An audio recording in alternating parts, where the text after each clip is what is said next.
Бишкекте ижарага батир табуу нерви жукалар үчүн эмес. Ижарачылар жалган жарыяларга ишенип, миңдеген сомдорун жоготуп жатса, электрондук аянтчалар шектүү сунуштарды иргей албай келишет. Кантип шылуундардын тузагына түшүп калбаш керек жана батир издөөдө эмнелерге көңүл буруу зарыл?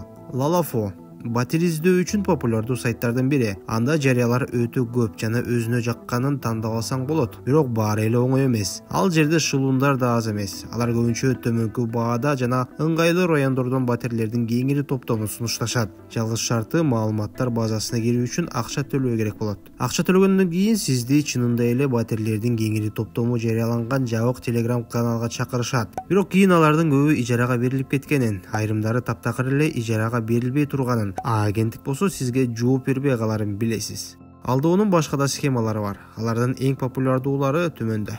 Схеманын авторлору жарыялар чыккан популярдуу аянтчанын аталышына дээрлик окшош болгон домен менен жасалма сайт түзүшөт. Ижара берүүчү менен сүйлөшкөндөн кийин кардарга ижара акысын онлайн төлөө сунушталып, аны төлөм коопсуз ресурс аркылуу жүргүзүүлөрүнө ишендиришет. Колдонуучу картасындагы маалыматтарды жазары менен ал дароо эле риэлторлордун колуна түшөт.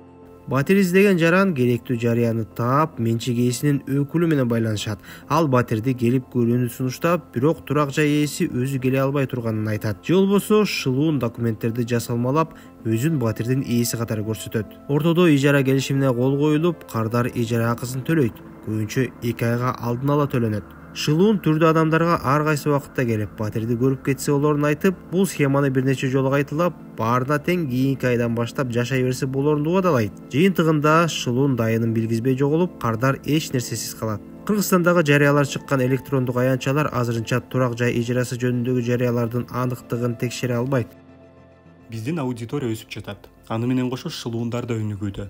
Биздин модераторлор муну менен күрөшүп жатышат. Соц түйүн баракчаларыбызда, чаттарда биз эч кимге акча которбоо же карта номерин бербөө керектиги жөнүндө билдирүүлөрдү жөнөтүп турабыз. Биз деле шылуундардын мындай сунуштарын иргеп чыккыбыз келет, бирок азырынча аны кандайча натыйжалуу кылуу керектигин түшүнбөй келебиз.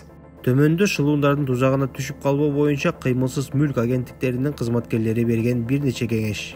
Батирге көчүп киргенде гана төлөңүз. Ага чейин эч кандай алдын ала төлөмдөрдү жүргүзүп, аванс төлөбөңүз. Ижара акысын банк аркылуу которуп төлөө жакшы болот. Мында кандайдыр бир кыйынчылыктар жаралса, чынында эле акча бергениңизди далилдөө жеңил болот.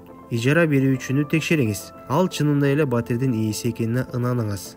Андан паспорттун жана менчик укугу жөнүндө документтерин сураңыз. Келишимди сөзсүз түрдө жазуу түрүндө түзүңүз. Анда ижара мөөнөтү, төлөө суммасы менен шарттары жана тараптардын укуктары менен милдеттери жазылышы керек.